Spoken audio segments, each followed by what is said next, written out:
नमस्ते दोस्तों, मैं प्रवीण कुमार योगा 7077 चैनल में आप सबका स्वागत करता हूं। आज हमारा विषय है भावना चतुष्ट के माध्यम से अपने चित्त को प्रसन्न रखना। तो हमारे धार्मिक ग्रंथों में हमारे ऋषियों मुनियों ने जो 4 स्तंभ दिए थे वो चतुर पुरुषार्थ के नाम से दिए थे।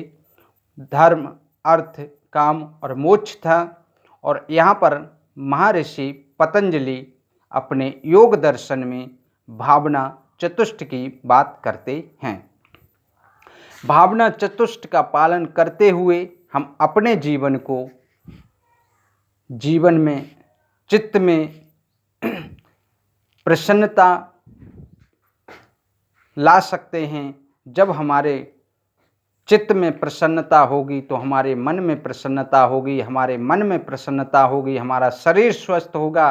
और जब शरीर स्वस्थ होगा तो हमारी आत्मा का उत्थान होगा। जब आत्मा का उत्थान होगा तो हमारे संपूर्ण जीवन का उत्थान हो सकता है। तो दोस्तों, आइए हम इस भावना चतुष्ट के बारे में 4 पॉइंट हैं, 4 स्तंभ कह लो, चाहे पॉइंट कह लो, चाहे बिंदु कह लो, इन पर भाव रखते हुए अपने जीवन को सुखी व समृद्ध बना सकते हैं। नंबर 1 मैत्री, नंबर 2 करुणा, नंबर 3 मुदिता, नंबर 4 उपेक्षा। यानी मैत्री का मतलब होता है मित्रता। मित्रता हमें सुखी, समृद्ध, प्रसन्न चित्त व्यक्तियों के साथ रखना चाहिए, जिससे उनके आचरण आपके जीवन में आते हैं। संगत का बहुत बड़ा असर होता है और संगत का ही जब असर होता है तो अच्छे लोगों की संगत करेंगे तो आपके जीवन में अच्छा ही होगा।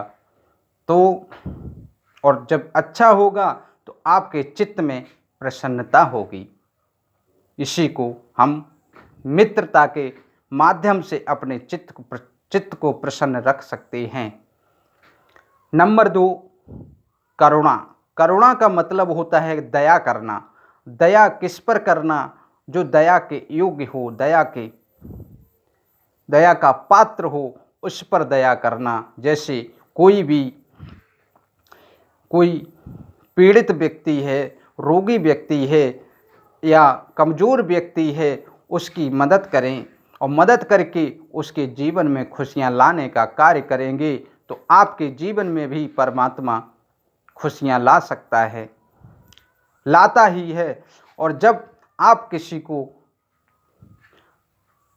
दुख देने का कार्य करते हैं तो आपको भी परमात्मा की ओर से दुख मिलना प्रारंभ हो जाता है। इसीलिए दुख किसी को न दे करके करुणा का भाव रखते हुए और उन्हीं पर अपनी दया करें जो दया के योग्य हों। करते हुए अपने चित्त को प्रसन्न रख सकते हैं। तीसरा मुदिता। मुदिता का मतलब है जो धार्मिक कार्यों में लगे हुए हमारे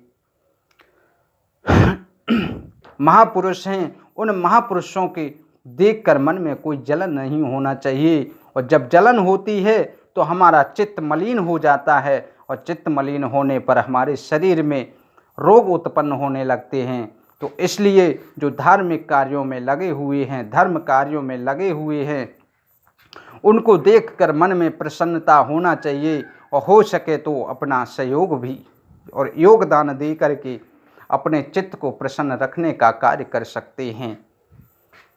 और चौथे नंबर पर है उपेक्षा। उपेक्षा का मतलब है किसी को नज़रअंदाज कर देना। तो लोग नज़रअंदाज उसी को करते हैं जिसके आचार विचार बुरे होते हैं। और बुरा कौन व्यक्ति होता? बुरा तो कोई नहीं होता है, परंतु बुरी उसकी परिस्थिति होती है और उस परिस्थिति के अनुसार वो व्यक्ति अपने आचार विचारों को ढाल लेता है। तो हम तो यही कहेंगे कि उसको जीवन में परिवर्तन करके उसको सुधारा जा सकता है। कैसे? क्योंकि बुरा व्यक्ति है तो उसकी न तो प्रशंसा करो,